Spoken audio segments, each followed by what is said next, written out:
But why? I mean, it goes into and we talked about this before. We're in New Jersey. Yeah. People have their opinions of New Jersey. It's a lovely state, but there is a condensed stretch of about Correct. 3 miles where you see chlorine factories when you drive through the turnpike, right? Right. It's one of our many roads. And the rest of the state is not like that. I'm telling you, don't believe me, but it isn't.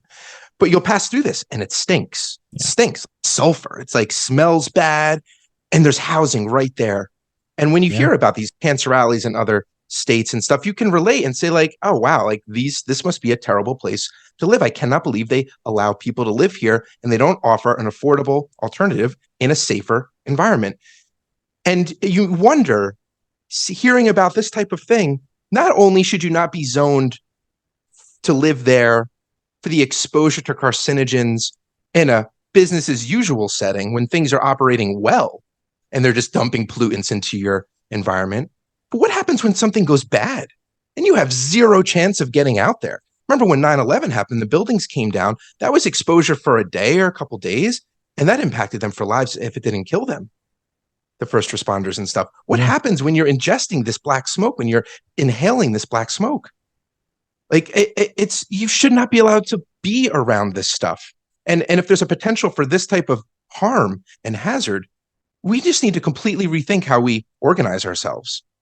So it's tragic. Like this is just tragic what's going to happen to this community, and no one is going to follow it in the long term. 20 years from now, 30 years from now, 50 years from now, what are you going to do? A news report and an update? Where are they now? People are going to barely remember this moment, but these people will be impacted for lives. And God, man, if it's something that you can hand down in generations, their families. So I just think it's just tragic. It's going to be one of those situations where people are going to like, well, why didn't you just move? Why didn't you just pack up and move? Why don't you just fly in the sky and let the sun shine on you forever, house right? And move your house, because that's what I want to do. When I'm looking to move, I usually try to find houses that are near a toxic area or some sort of spill. I'm hoping I could meet a swamp thing. Any number of these voyeuristic, just exciting tidbits is what you're looking for when you want to buy a new house. It's just crazy. If this happens, it means that your house, your property has gone to the value of $0.